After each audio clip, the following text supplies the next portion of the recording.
He was late for the most important meeting of the year. $40 million on the table. 12 people waiting. His car was 3 minutes away.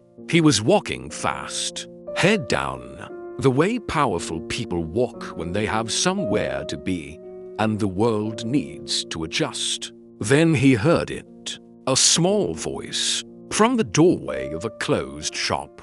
"Sir," he almost kept walking. Single quotes, "Sir, please." He stopped, a boy, maybe 8 years old, thin jacket, no gloves. Eyes that were trying very hard to be brave and not quite managing. And in his arms, a baby girl, perhaps 18 months, wrapped in his jacket. His small jacket that was not enough for a November morning. The boy looked at him and said, "Sir, my baby sister is freezing. I don't know what to do. Can you help us?" He looked at the boy. He looked at the baby. He looked at his watch. He took off his coat. He wrapped it around both of them. And he called his assistant and said for words that shocked everyone who knew him, "Cancel the meeting, all of it." The meeting had been scheduled for 3 months, not a routine meeting, the kind that required 3 months of preparation and 12 people, and a room on the 43rd floor, and a number that, if everything went correctly, would represent the largest single acquisition in the company's history. James Whitfield had been building toward it since January. It was November. The morning was cold in the particular way of city mornings in November, the wind finding gaps in the buildings, the particular gray that settled over everything and made people walk faster and look less. He was walking fast. He had the walk of a man who had places to be and had organized his body accordingly, not rude, not aggressive, simply efficient. The particular locomotion of someone whose time had a specific and significant value and who had learned to move through the world at the pace that value implied. His phone was in his hand. His assistant had sent the pre-meeting brief. The car was 3 minutes out. He heard it at the junction of Mercer Street and 5th. A small sound. Not loud enough to be remarkable. The city was full of sounds. The particular noise of a November morning. Buses and voices, and the particular urban hum that becomes invisible when you have lived in a city long enough. But this sound was different. He almost walked past it. Almost. Single quotes, "Sir." He slowed. Single quotes, "Sir, please." He stopped. The doorway of a closed shop, a letting agency that didn't open until 9. The doorway deep enough to provide some shelter from the wind. In the doorway, a boy, 8 years old, perhaps small for his age, or perhaps just thin, the particular thinness of a child who had not been eating enough, which was a different thinness from the natural thinness of growing. A jacket that had been the right size 2 years ago and was now too small and too light for November. No gloves. Shoes that were dry, which meant he had been inside somewhere until recently. But the rest of him had the particular quality of someone who had been outside for longer than was good. In his arms, and this was the thing. This was what stopped James Whitfield completely and without remainder. A baby, a girl, perhaps 18 months. She was wrapped in the boy's jacket. He had taken off his own jacket and wrapped it around her, which meant he was colder than he needed to be so that she would be warmer than she was. The baby was not crying. She was looking at James with the particular wide-eyed assessment of a very small child, encountering something new and not yet decided about it. The boy looked at him. The particular look of a child who has been trying to do something alone and has arrived at the end of his resources, at the decision to ask for help, which is, for some children, the hardest decision available. "Sir," the boy said, "my baby sister is freezing. I don't know what to do. Can you help us?" James looked at the boy. He looked at the baby. He looked at his watch, the meeting, the 40 million, the 12 people on the 43rd floor. He took off his coat. It was a good coat, cashmere, dark grey, the kind of coat that cost more than most people's monthly rent. He wrapped it around both of them, the boy and the baby together, with the practical efficiency of a man who had decided something and was implementing it. He crouched down to the boy's level. "What's your name?" he said. "Noah," the boy said. "And she's Lily. How old are you?" "Noah." "8," Noah said. "She's 1.5. Where are your parents?" Noah looked at him for a moment, the assessment of a child deciding how much of the truth to give. "We don't have any," he said. "Not anymore." James looked at the baby, at Lily, wrapped in his coat, beginning to warm up, still watching him with the wide-eyed assessment of someone who had not yet decided whether to trust this. He took out his phone. He called his assistant.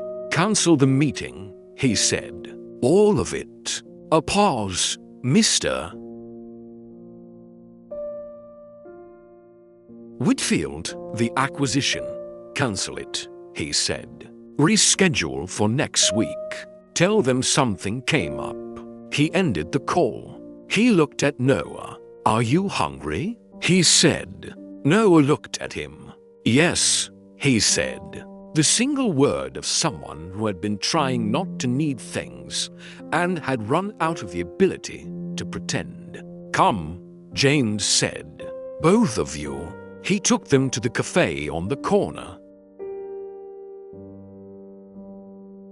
Not a grand gesture, the nearest warm place with food, which was the correct solution to the immediate problem. The cafe was small and ordinary and warm, which was exactly what was required. He ordered for them hot chocolate for Noah, warm milk for Lily, eggs and toast and everything on the children's menu, because he did not know what an 8-year-old and a 1.5-year-old ate, and had decided that abundance was safer than precision. He sat across from Noah. Lily was on his lap. She had reached for him when he sat down, with the complete trust of a very small child who had decided, on no particular evidence, that this was a safe person. He had received her with the slightly uncertain hands of a man who had not held a child in his adult life and was recalibrating rapidly. She was warm now. She was eating pieces of toast with the focused concentration of someone for whom eating was currently the most important thing happening.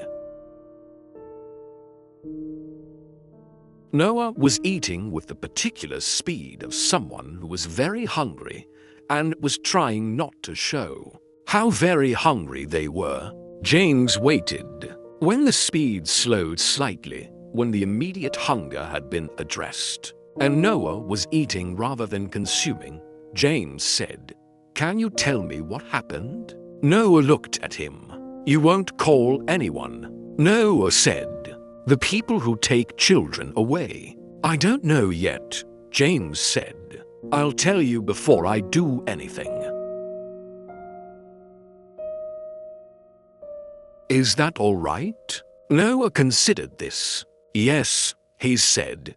All right. And he told him. Their mother had died 6 months ago. Cancer, the particular swift cruelty of a cancer that had been diagnosed late and had moved quickly. Their father had left when Lily was born, which meant he had been gone for 18 months and was not a factor. There was a grandmother, but she lived in another city and was ill herself and could not take them. The system had placed them with a foster family. And James said, Noah looked at his plate. The man, he said, he wasn't. He stopped. He wasn't good. He was another stop. The particular stop of a child who has experienced something they don't have words for yet.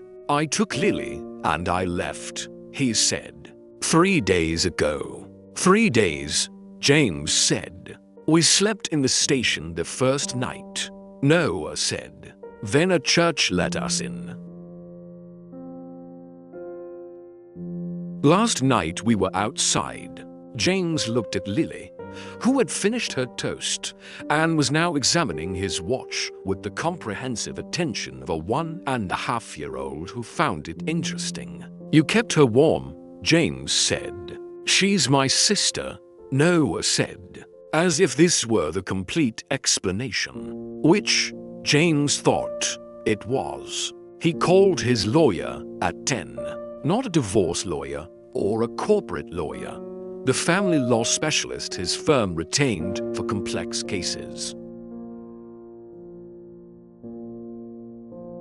He explained the situation with the particular efficiency of a man who had made a decision and needed the implementation to match. Temporary guardianship, he said, as fast as the process allows. And I want to know about the foster family. I want to know what happened there. His lawyer, a woman named Dr. Sarah Chen, who had been practicing family law for 20 years and was not easily surprised, was quiet for a moment. Whitfield, she said. You've known these children for 3 hours, 2 hours and 40 minutes. He said, single quotes, yes. And you want temporary guardianship, and then permanent, he said. If the process allows. Another pause. Can I ask what? An 8-year-old boy, he said, took off his jacket in November to wrap it around his baby sister. He has been keeping her alive for 3 days on his own. He is 8 years old. He paused. That's what happened, Doctor. Chen was quiet. I'll start the paperwork, she said. Thank you, he said. He went back to the cafe. Noah looked up when he came in. The particular look. The one James was learning to read. The look that contained both hope and the careful management of hope. The particular expression of a child who had learned that things could be taken away. I spoke to a lawyer, James said, sitting down. She's going to help make sure you're safe. Both of you. Safe where? Noah said. With me, James said.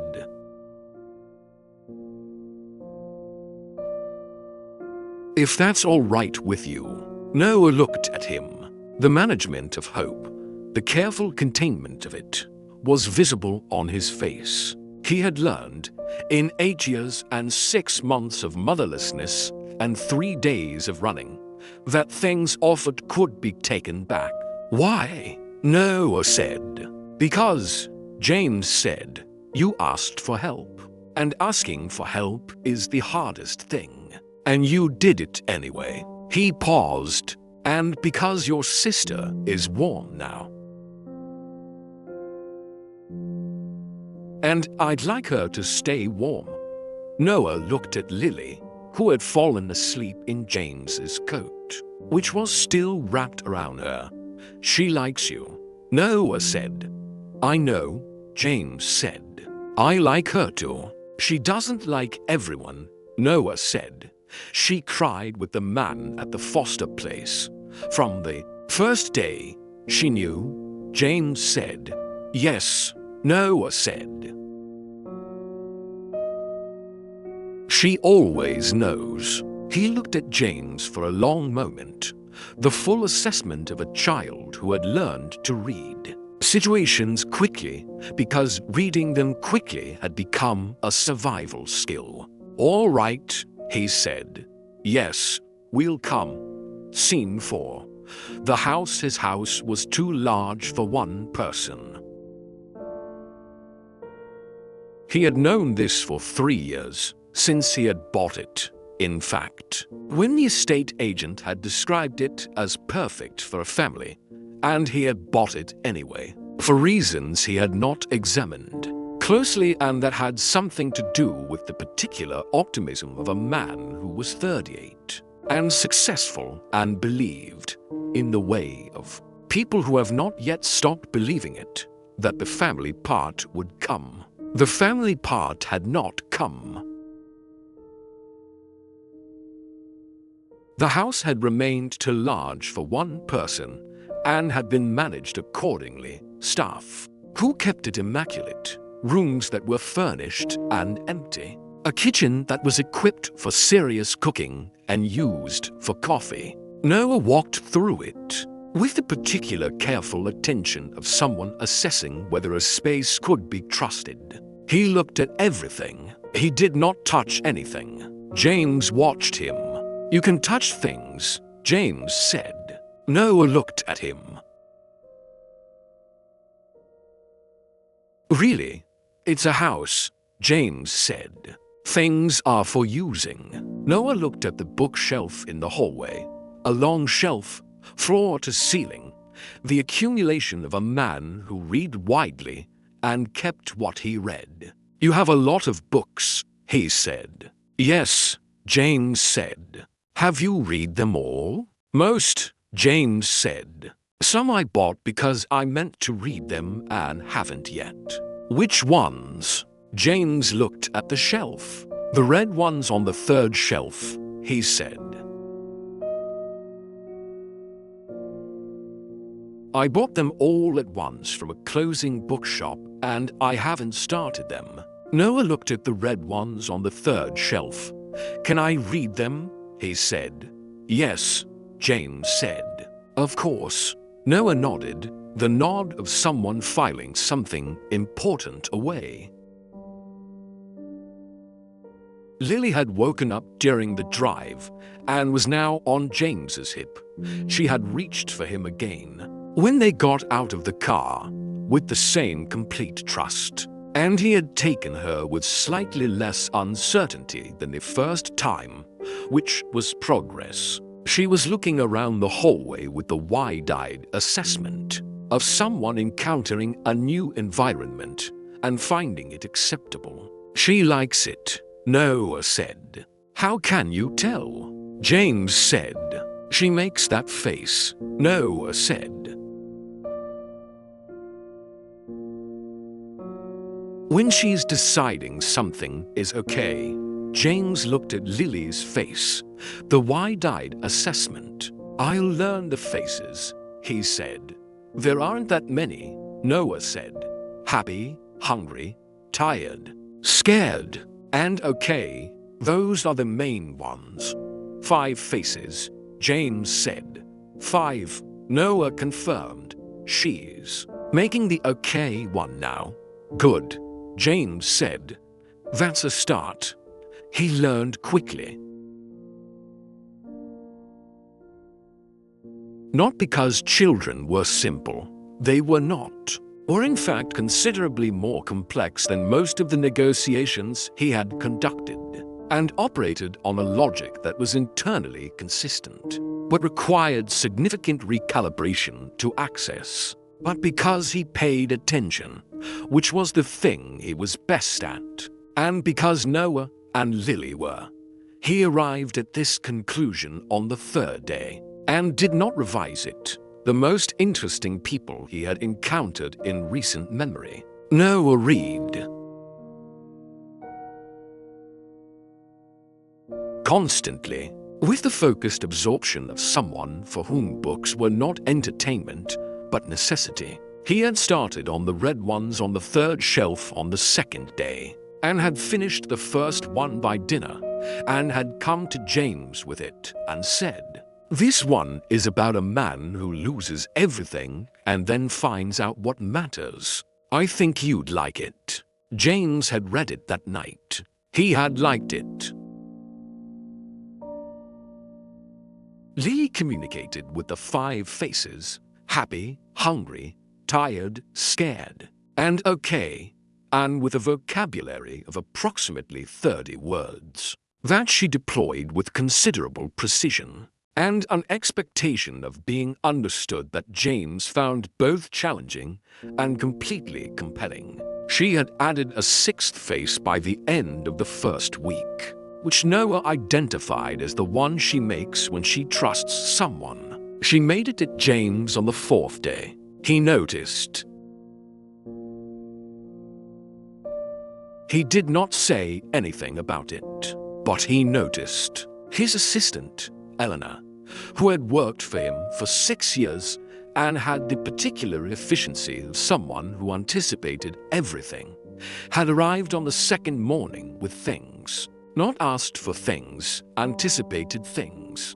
A travel cot, appropriate food, books for Noah, warm clothes for both of them in the correct sizes, which she had estimated from the photographs James had sent her and gotten exactly right.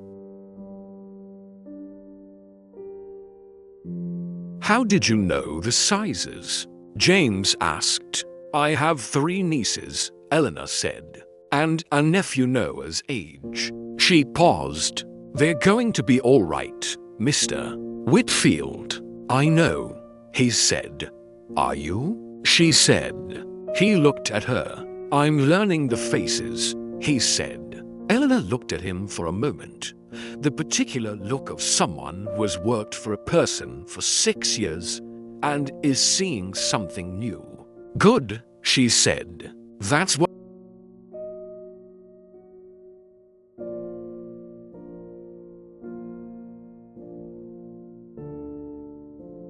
Not reading, sitting, with a book closed in his lap, looking at the window. The particular sitting of someone who is thinking about something they are not sure how to say. James sat down across from him.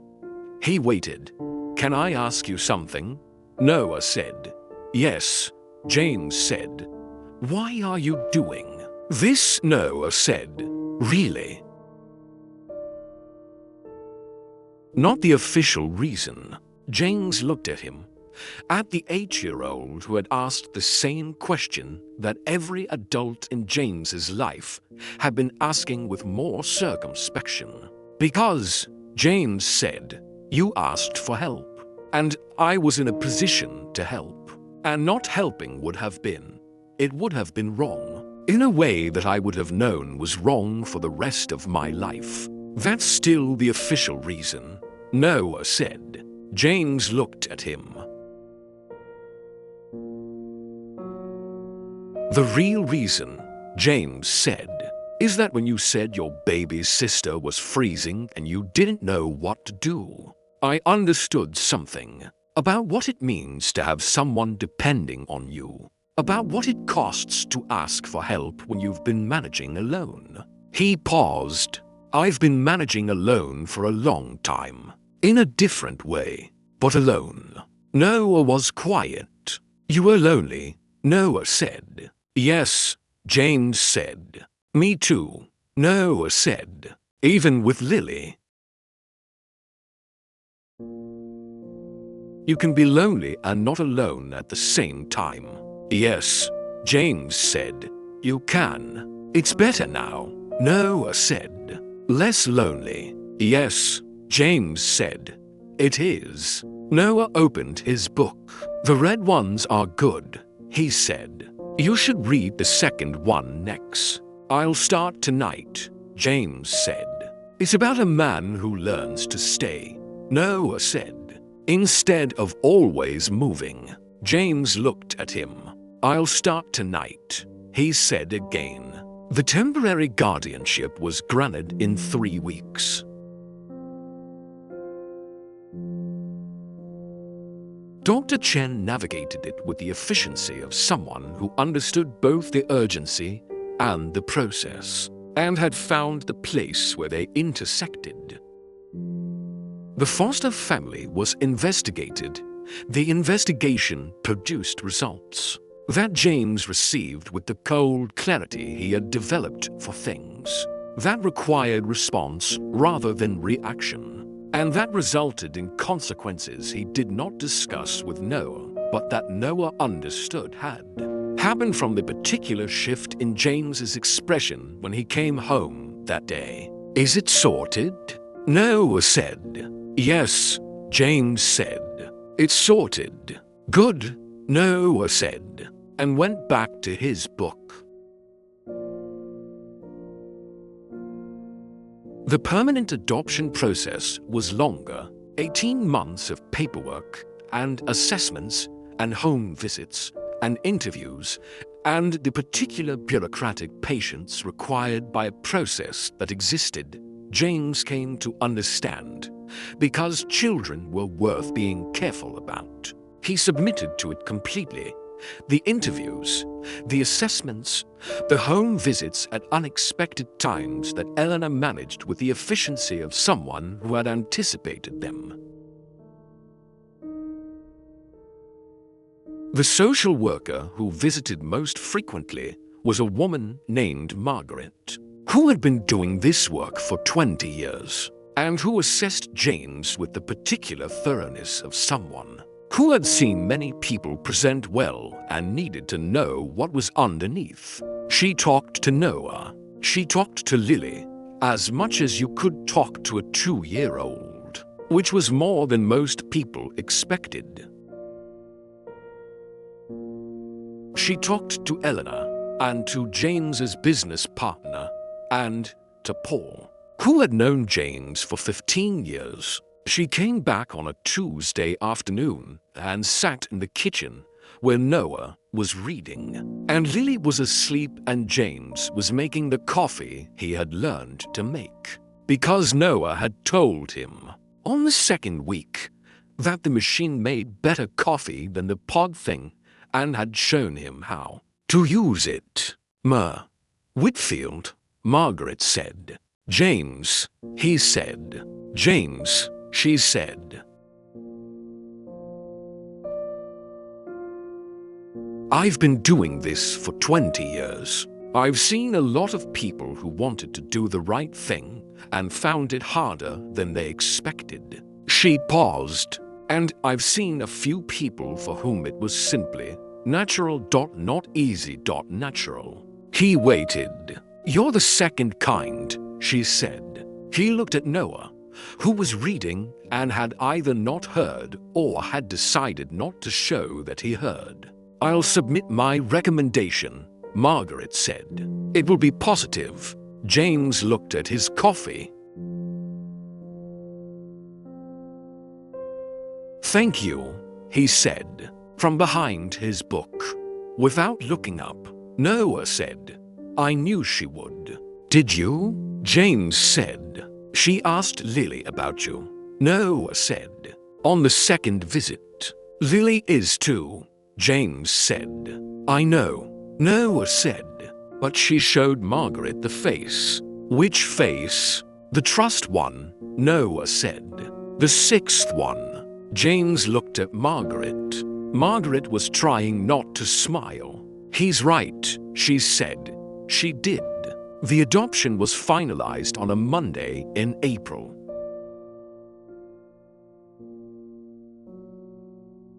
James had taken the day off which Eleanor had noted in the calendar as important, without further specification, which was her way of indicating that she understood what it was without requiring him to explain it. He took Noah and Lily to the registrar's office. Noah wore the good jumper, the dark blue one that Eleanor had bought, and that he had decided was the jumper for important occasions. Lily wore a dress that she had selected herself from the options Eleanor had provided, with the decisive authority of a 2-year-old who had strong opinions about clothing and expected them to be respected. The registrar was a man named David who had done this many times and had the particular warmth of someone who had learned that some paperwork was more significant than other paperwork. He read the relevant sections. He asked the relevant questions. James answered them. Noah listened with the focused attention he brought to everything important.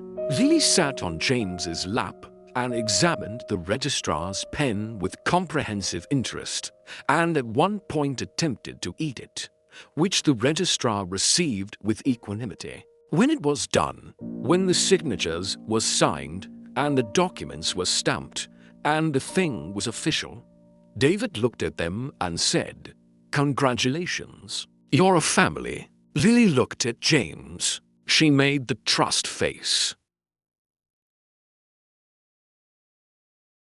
Then she made a new one. "What's that one?" James asked Noah quietly. Noah looked at his sister. "That's a new one," he said. "I don't know it yet. What do you think it means?" Noah looked at her for a moment. "I think," he said, "it means home." 6 months later, on an April morning, James was late for a meeting. Not the same meeting, a different one. A Tuesday morning in April, with the city doing what cities do in April. The particular light of a morning that was becoming something other than winter. He was walking fast. Noah was beside him. They walked to school together on Tuesdays, which had become the Tuesday habit. The 20 minutes between the house and the school gates that were the 20 minutes of the week. James was most careful not to schedule over. "You're going to be late," Noah said. "The meeting can wait," James said. "You always say that now," Noah said. "Because it's usually true," James said. Noah was quiet for a moment. "Do you miss it?" he said. "Before, when everything was the meeting." James thought about it honestly. "No," he said. "I don't." "Paul said you were different before," Noah said. "He said you were good at the work, but you were. He said you were efficient, but not warm. He said that." "Paul says a lot of things," James said. "He said it got better," Noah said. "He said you got warmer." "I had good teachers," James said. Noah considered this. "Lily and me," he said. "Lily and you," James confirmed. They walked in the April morning, the school gates 3 minutes away, the meeting that could wait, the particular ease of two people who had learned each other's pace. "James," Noah said. Single quotes, "Yes. Thank you," Noah said. "For stopping." In November, James said. "Yes," Noah said. "For stopping." James looked at the morning, the April light, the city doing what it always did, full of people walking fast with somewhere to be. "Thank you," he said, "for asking." Noah looked at him. "It was the hardest thing I ever did," Noah said. "I know," James said. "That's why it mattered." They reached the school gates. Noah went in.